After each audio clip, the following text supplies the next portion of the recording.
இப்போ நம்ம மினி பொடி இட்லி எப்படி செய்கிறதுன்னு பார்க்கலாம்.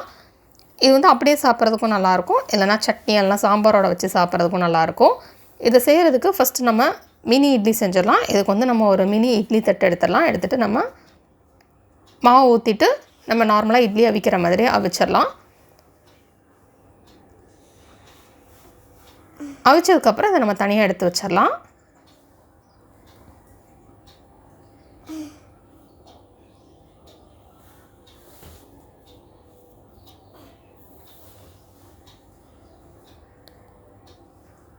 நெக்ஸ்ட்டு நம்ம ஒரு கடாய் எடுத்துக்கலாம்.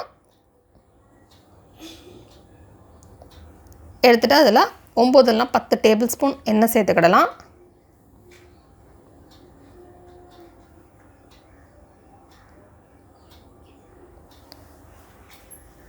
நெக்ஸ்ட் இதில் 1/4 டீஸ்பூன் கடுகு சேர்த்துடலாம்.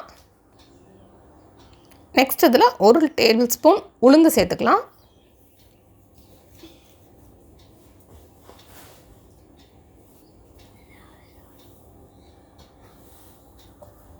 நெக்ஸ்ட் இதில் 1 டேபிள் ஸ்பூன் கடலைப்பருப்பு சேர்த்துக்கலாம்.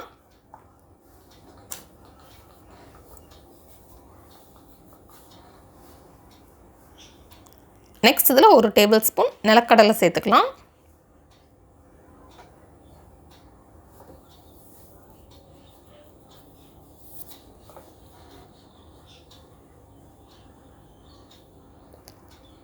சேர்த்துட்டு இதை லோ ஃப்ளேமில் வச்சு நம்ம ஃப்ரை பண்ணிடலாம்.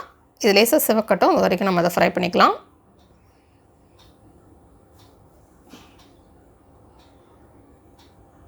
நெக்ஸ்ட் இதில் கொஞ்சமாக கருவேப்பிலை சேர்த்துட்டு ஃப்ரை பண்ணிடலாம்.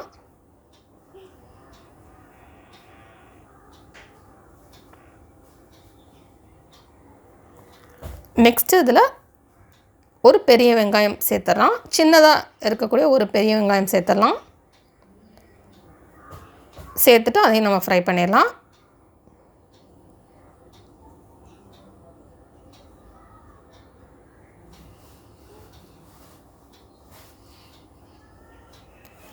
இப்போ இதில் டிஷ்ஷுக்கு தேவையான அளவு உப்பு சேர்த்துடலாம். நம்ம இட்லி அவிக்கும் போது அந்த இட்லி மாவில் உப்பு சேர்த்துடணும் அப்படின்னா இதில் வந்து மீதம் உள்ள இன்க்ரீடியன்ஸ்க்கு மட்டும் உப்பு சேர்த்தா போதும்.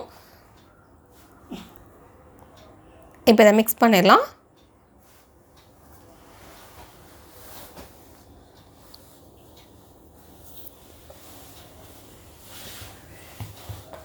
நெக்ஸ்ட் இதில் 1 டேபிள் ஸ்பூன் வத்தல் தூள் சேர்த்துடலாம். சேர்த்துட்டு இதை மிக்ஸ் பண்ணிடலாம்.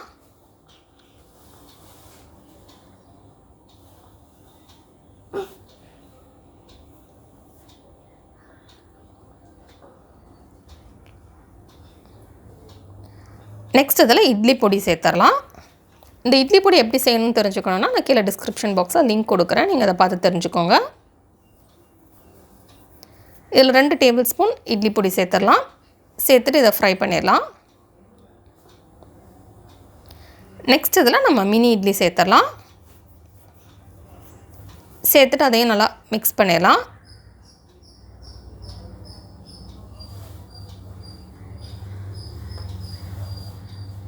நல்லா எல்லா மசாலாவுமே இந்த இட்லி கூட மிக்ஸ் ஆகிற மாதிரி நம்ம இதை மிக்ஸ் பண்ணிடலாம்.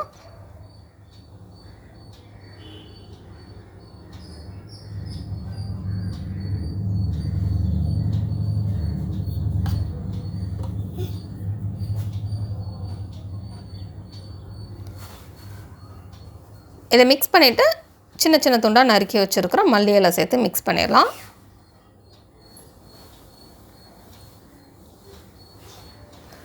இது அப்படியே சூடாக சாப்பிட்றதுக்கு ரொம்ப நல்லாயிருக்கும், இல்லைனா சட்னி சாம்பாரோட வச்சு சாப்பிட்றதுக்கும் நல்லாயிருக்கும். நீங்கள் அப்படியே சாப்பிட்றதா அப்படியே சூடோடு சாப்பிட்றப்ப நல்லாயிருக்கும். இப்போ நமக்கு சுவையான மினி பொடி இட்லி தயார். இந்த ரெசிபியை நீங்கள் வீட்டில் ட்ரை பண்ணி பாருங்கள். இந்த ரெசிபி உங்களுக்கு பிடிச்சிருந்தா லைக் பட்டன் கிளிக் பண்ணுங்கள். உங்கள் ஃப்ரெண்ட்ஸோட இந்த வீடியோவை ஷேர் பண்ணுங்கள். மறக்காமல் இந்த சேனலுக்கு சப்ஸ்கிரைப் பண்ணிவிட்டு பக்கத்தில் இருக்கிற பெல் ஐக்கானை ப்ரெஸ் பண்ணிக்கோங்க. அப்போ தான் நான் இனிமேல் போடுற வீடியோஸ் எல்லாமே உங்களுக்கு உடனுக்குடன் கிடைக்கும். இனிமேல் மிஸ் பண்ணாமல் இன்ஸ்டண்ட்டாக பார்க்க முடியும். இந்த ரெசிபியை ட்ரை பண்ணிட்டு எப்படி வந்திருக்கு அப்படின்றது கீழே உள்ள கமெண்ட்ஸ் பாக்ஸில் மறக்காமல் சொல்லுங்கள். தொடர்ந்து இந்த சேனலோட இணைந்திருங்கள் புதிய புதிய ரெசிபிகளுக்காக.